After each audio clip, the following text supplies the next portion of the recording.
Costal.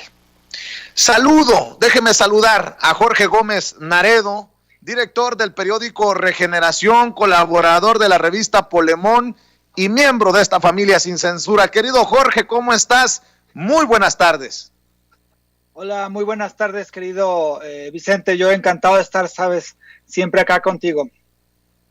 Oye, primero, mi solidaridad ante los insultos estúpidos de este que se cree ahora líder de la derecha, de los conservadores, y que algunos lo están incluso tomando como tal, que se merece ser invitado a espacios de medios tradicionales para hablar de política y otras cosas. Me refiero al hijo de Héctor Suárez, que en paz descanse, Héctor Suárez Gómez, que ya vi cómo te ofendió, te dijo cualquier barbaridad. Toda mi solidaridad, Jorge. Gracias, pero bueno, pues también sé que tú igual te mando toda mi solidaridad para los insultos que el mismo Héctor Suárez ha hecho contigo y tratando de afectar tu credibilidad y tu prestigio. Me parece que es un tipo muy nefasto, de muy baja calaña, y que pues ahora utiliza el nombre de su papá pues para estar en los medios, y que además los medios tradicionales, encantados, pues lo invitan a donde pueden, ¿no? Así es. Oye, Jorge, pues a ver, ya que estábamos hablando de Cuba por Lili Téllez, que en algún momento dijo que qué bueno que ya se iban los doctores cubanos y ahora se disculpa con el pueblo cubano por el presidente Andrés Manuel López Obrador. ¿Cómo se ha generado ruido en torno al tema de Cuba y en México, en Estados Unidos, alrededor del mundo? La infodemia desatada. Y creo que deben de asumirse como responsables también en artículo 19 por esa infame foto que se usaba como de Cuba, pero en realidad eran celebraciones por la caída de Mubarak en Egipto hace algunos años, querido Jorge. Sí, fíjate que este proceso de la infodemia a nivel mundial, a nivel especialmente América Latina, España, pero también en otros lugares, es muy interesante porque demuestra también la infodemia que existe en México. Es decir, cómo a partir de un elemento que es una manifestación en Cuba, que hay miles de manifestaciones en todo el mundo, pero esa manifestación se empieza a crear un nudo y una narrativa y un proceso también en redes sociales de que el gobierno cubano está a punto de caer. Y entonces a partir de ahí se empiezan a decir, hay unos tweets muy interesantes de cómo, digamos, vía Twitter, de redes sociales, se empezó a impulsar este SOS Cuba, ¿no? Y eso generó una cantidad enorme de mensajes en contra del gobierno de Cuba y a favor de la libertad y la democracia, pero que en realidad tienen como fines muy claros. Y claro que es muy simbólico lo que representa Cuba, no solo para la izquierda, sino también para el proceso histórico que ha vivido y que vive América Latina, ¿no? Es un caso emblemático del siglo XX y también del siglo XXI. Entonces, esta andanada mediática encabezada por medios de comunicación transnacionales de origen estadounidense, CNN y varios medios que siempre han buscado que el régimen emanado de la Revolución Cubana caiga, y después estos medios tradicionales. En el caso mexicano fue muy claro cómo hubo una gran tendencia. Por ejemplo, Chumel Torres, que a mí me sorprende que como lo mencionas ahora, ¿no?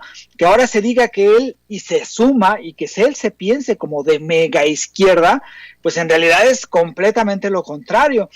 Me acuerdo muy bien cómo se burló de Evo Morales y del gobierno democrático que hubo en Bolivia, y cómo celebró el golpe de Estado, cómo ataca a partir de su cuenta de Twitter lo que sucede en Cuba. En fin, todas estas cuestiones que van generando un conjunto de falsedades que se van esparciendo por todas las redes y que llegan al caso más grotesco, bueno, no el más grotesco, pero uno de los más grotescos, que es el de artículo 19, porque Artículo 19, como Andrés Manuel lo ha repetido muchas veces y como está clarísimo, tiene financiamiento de Estados Unidos. Es decir, es una organización transnacional que está en Inglaterra, pero que la parte que corresponde a México y al Caribe está financiada por el gobierno de Estados Unidos.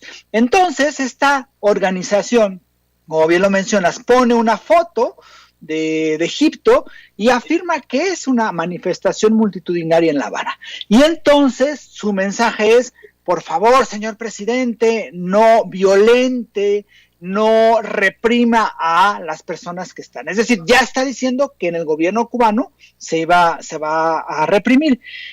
Y esto es muy grave porque no solamente es esta organización que está financiada y que son los intereses, sino es el elemento de la infodemia y de las mentiras repetidas constantemente.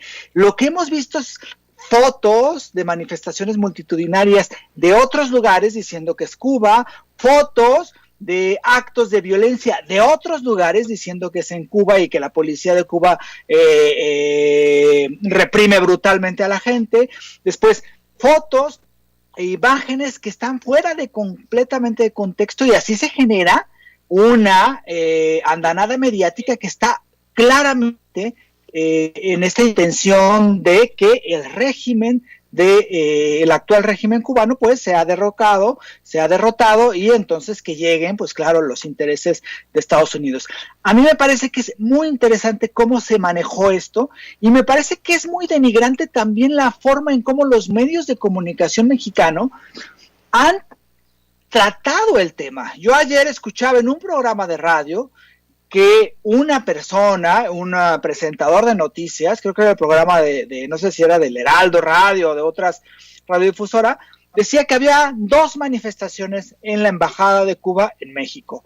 Una que estaba a favor de la libertad y de la democracia y otra que estaba a favor de la pobreza, de la violencia y del comunismo, ¿no? Entonces, es una cosa de generar risa porque prácticamente los medios de comunicación mexicanos, que después nos quieren dar clases de cómo hacer periodismo, se ponen al nivel de Chumel Torres o de Lili Telles.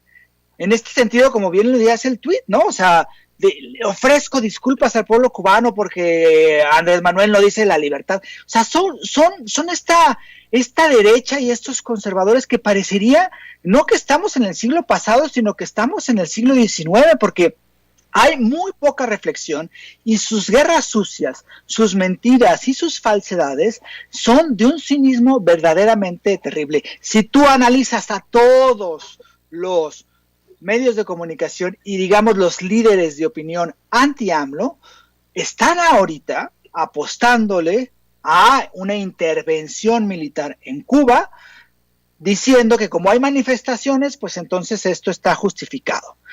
Y lo que tenemos es que uno de los únicos países, o el país que tiene más adelantado en América Latina el desarrollo de 2 vacunas, es Cuba, a pesar de uno de los bloqueos económicos más brutales que ha habido en la historia de América Latina, que es el bloqueo que Estados Unidos tiene con la isla y que se ha endurecido hace 6, 7 años desde que llegó Trump y que ha continuado con el gobierno de Joe Biden, ¿no? Entonces, me parece que es clarísimo que estamos ante un ataque mediático a un proceso histórico como es el que ha vivido Cuba.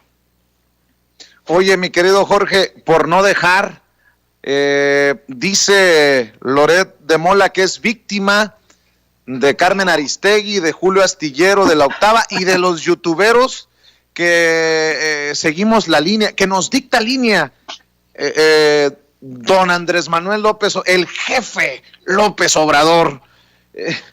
Este no tiene vergüenza, ¿no? La verdad, y minimiza con su mensaje que haya personas en la cárcel por ese montaje. Dame tu opinión, porque pues me imagino que youtuberos nos incluye a todos los que opinamos en YouTube. Tú opinas en YouTube, yo opino en YouTube.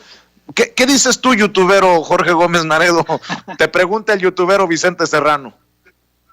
Sí, no, es verdaderamente patético. Es un proceso, lo que está haciendo es victimizarse.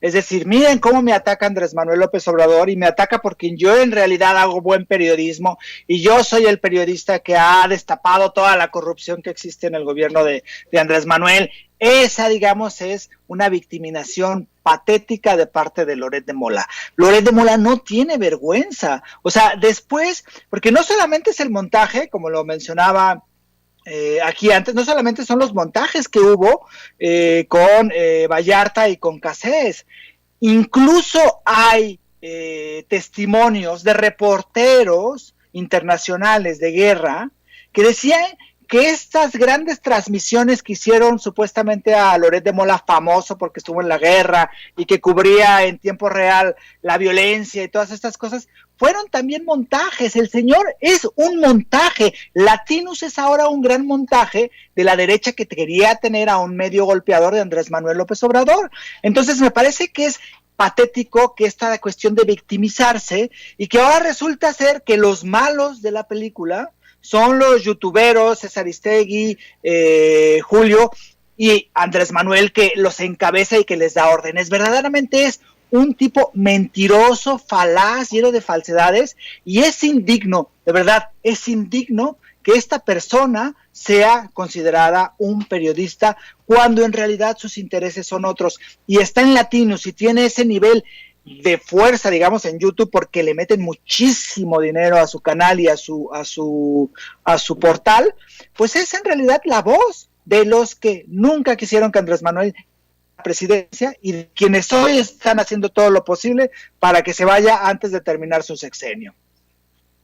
Mi querido Jorge Gómez Naredo, ¿en dónde pueden seguir tu trabajo? ¿En dónde te apoyan? ¿En dónde te leen? ¿Y en dónde te comparten las miles de personas que nos están viendo en vivo y en directo en Sin Censura? Bueno, pues estoy contento porque ya salió el nuevo número de Regeneración del periódico. Hay un inserto que está completamente dedicado a la consulta popular. Ese se está ya repartiendo en redes sociales y seguramente va a llegar a las casas de las personas. Estoy en polemon.mx y que las redes sociales son Revista Polemón, tanto en Facebook como en Twitter. Y pues a mí particular en Twitter es JG Naredo y en Facebook es como Jorge Gómez Naredo. Querido Jorge, siempre es un placer saludarte, te mando un abrazo. Igualmente, querido Vicente, siempre es un placer estar aquí contigo, con todo tu auditorio y con todos los que hacen posible Sin Censura. Nos vemos el martes o antes si lo amerita la noticia. Muchas gracias.